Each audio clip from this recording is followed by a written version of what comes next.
ग्वालियर के MITS college के छात्रों ने अपनी फैकल्टी एडवाइज़र डॉक्टर दुष्यंत सावले की गाइडेंस में 3 महीने की मेहनत से कमाल का ड्रोन तैयार किया है।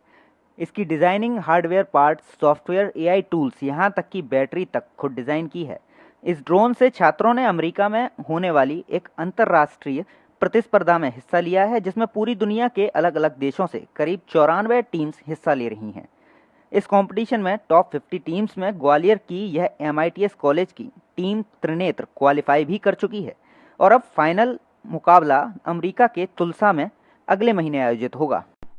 यह ड्रोन भले ही 3 महीने की मेहनत में तैयार हुआ है, लेकिन इस तैयारी के लिए मोटिवेशन एक अंतर्राष्ट्रीय प्रतिस्पर्धा AUVSI सुआस 2026 से मिली। एक क्वाड कॉप्टर ड्रोन है एक्स फ्रेम स्टाइल में, और सर इसका टोटल वेट 6 kgs है और ये अपने साथ अप टू 5 kgs को लेके उड़ सकता है। और इसके साथ इसमें AI डिटेक्शन और जियो टैग लोकेशन ये सारे फीचर्स भी हमने ऐड किए हुए हैं। सर जो ये कंपटीशन है वो हमने इसमें इनरोल करने का मार्च में सोचा था, और हम लोगों ने देखा कि इसका रजिस्ट्रेशन फ़ीस ही एक्चुअल में बहुत हाई था। स्टूडेंट्स के लिए तो अफोर्ड करना इतना मुश्किल था काफ़ी, क्योंकि $1250 था, कुछ 1 लाख से ज़्यादा कुछ। तो फिर उसके बाद हम लोगों ने स्पॉन्सर ढूंढा, तो फिर हमको व्योम ड्रोन प्राइवेट लिमिटेड, ये लोकल के ग्वालियर की हैं, इन लोगों ने हम लोगों को स्पॉन्सर किया। ये ड्रोन्स UAVs में ही डील करते हैं, तो उन लोगों ने हमको स्पॉन्सर किया और सपोर्ट किया स्टार्टिंग से ही। और हमारे जो ड्रोन बनाने का भी खर्चा है, जो 5 लाख कुछ का आया है, वो भी उन लोगों ने ही पूरा पे किया है। तो जो हमें पूरा सपोर्ट किया है स्टार्टिंग से एंड तक, वो व्योम ड्रोन्स प्राइवेट लिमिटेड ने किया है अभी तक। इसके जो पार्ट्स हैं ये आप लोगों ने डिज़ाइन किए? सर इसमें फ्रेम जैसी चीज़ों को हम लोगों ने डिज़ाइन किया है। जो पार्ट्स हैं वो अलग अलग जगह से सोर्स किए गए हैं, और ये इंडस्ट्रियल ग्रेड पार्ट्स हैं सारे के सारे। सर हमको एक रजिस्ट्रेशन करना था 1 अप्रैल से पहले। रजिस्ट्रेशन का मैंने आपको बताया। रजिस्ट्रेशन करने के बाद हमको इस मंथ के एंड से पहले एक proof of flight readiness video को सबमिट करना था।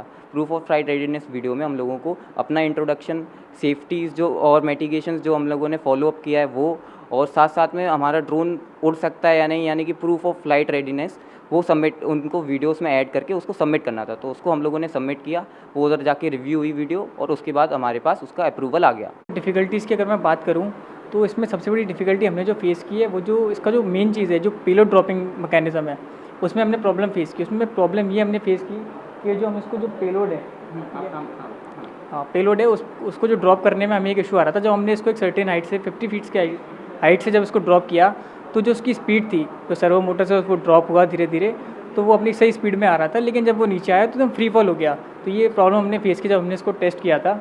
और दूसरी प्रॉब्लम ये हमने फेस की कि जो उसका वेट है, वो हमको ये कोशिश थी कि हमारी इसको 7 kgs के अंडर में रखा जाए, क्योंकि उसके एक्स्ट्रा पॉइंट्स हैं। तो हमने पूरी डिज़ाइन और उसकी कैलकुलेशन ऐसे की है कि इसको 7 kgs में कंप्लीट किया जा सके, जैसे हम एक्स्ट्रा पॉइंट स्कोर कर सकें, जो हमारे लिए आगे बेनिफिशियल होगा। वो कैमरा हमको उसको हमने integrated companion computer Jetson Oren NX का यूज़ करते हुए उस पर हमने एक विजन बेस्ड मॉडल ट्रेन किया है, जो YOLO V8 पे बेस्ड है, जो कि ह्यूमंस को, टेंट्स को ऊपर से डिटेक्ट कर सकता है। और उस हिसाब से पहले हमारा ड्रोन टेक ऑफ करेगा, सर्च एरिया में जाएगा और वहाँ पे वो डिटेक्शन अपना चालू करेगा। जैसे ही उसे कोई ह्यूमन या टेंट दिखेगा, फिर हमारा जो मेन फ्लाइट कंप्यूटर है उस पर से हमारा मेन कंप्यूटर टेक ओवर कर लेगा और वो उसको उसकी फिक्स पोजीशन पे ऊपर ले जाएगा। वहाँ से वो जो भी पेलोड डेडिकेटेड है, जैसे बीकन या फिर बॉटल, उस डिटेक्शन के हिसाब से वहाँ पे ड्रॉप कर देगा। ये और हमने AI में कस्टम मॉडल भी लगाए हैं, अपने डाटा सेट पे ट्रेन किया है, खुद का डाटा सेट भी डेवलप किया था हमने। ये सारी चीज़ें इसमें AI में यूज़ है। सर मैंने पूरा इसका फ्रेम पहले एक सॉफ्टवेयर पर डिज़ाइन किया, सॉलिड वर्क पे। वहाँ पे मैंने पूरी इसकी बेसिक से लेके एडवांस तक पूरी डिज़ाइनिंग की। उसके बाद उसकी टेस्टिंग की, क्योंकि कोई टूटने का डर रहता है, वाइब्रेशन की वजह से कहीं भी टूटने या कुछ प्रॉब्लम आए। तो उससे पहले मैंने सॉफ्टवेयर पे अपलोड किया और वहाँ पे उसकी टेस्टिंग की, एनालिसिस किया। और उससे वेट का बहुत रोल रहता है ड्रोन में, तो उसके लिए मैंने वेट और ऑप्टिमाइजेशन किया वहाँ पे कुछ कंडीशन लगा के। ये जो ड्रोन है ये लगभग कितना वजन? सर ये डिपेंड करता है इसकी थ्रस्ट पे, कितना अपन थ्रस्ट दे रहे हैं। 100% एफिशिएंसी पे इसकी एक मोटर का वेट 100% एफिशिएंसी पे 5.5 kg तक है, क्योंकि 5 किलो वजन एक 100% थ्रस्ट पे उठा सकता है। पर इसे हम कम से कम चलता है तो 60% 70% थ्रस्ट पे ये चलेगा वहाँ पे। जी सर, हाँ खुशी तो बहुत है, क्योंकि हम मेहनत भी बहुत दिनों से कर रहे हैं इसके लिए रोज़ाना। अभी भी कॉलेज की छुट्टियाँ हैं, फिर भी हम यहाँ पे आ रहे हैं कि दूर दूर से, अपना घर नहीं गए इसीलिए। क्योंकि खुशी तो बहुत है कि अमेरिका जाने का चांस मिला है, तो 100% देंगे अपना। कुलदीप सिकरवार के साथ ही टीम त्रिनेत्र का हर सदस्य अमेरिका जाने का इंतजार कर रहा है। टीम काफ़ी एक्साइटेड है, जो अपने देसी ड्रोन को विदेशी आसमान में उड़ाने के लिए उत्सुक है। चाहते हैं न सिर्फ प्रतियोगिता में जीत कर आएँ, बल्कि ग्वालियर का नाम भी अंतर्राष्ट्रीय स्तर पर रोशन करें। उनका बनाया ड्रोन प्रोटोटाइप भविष्य में होने वाली आपदाओं के समय भी लोगों के लिए राहत का एक बड़ा जरिया बन सकता है। ग्वालियर से पीयूष श्रीवास्तव की रिपोर्ट, ईटीवी भारत।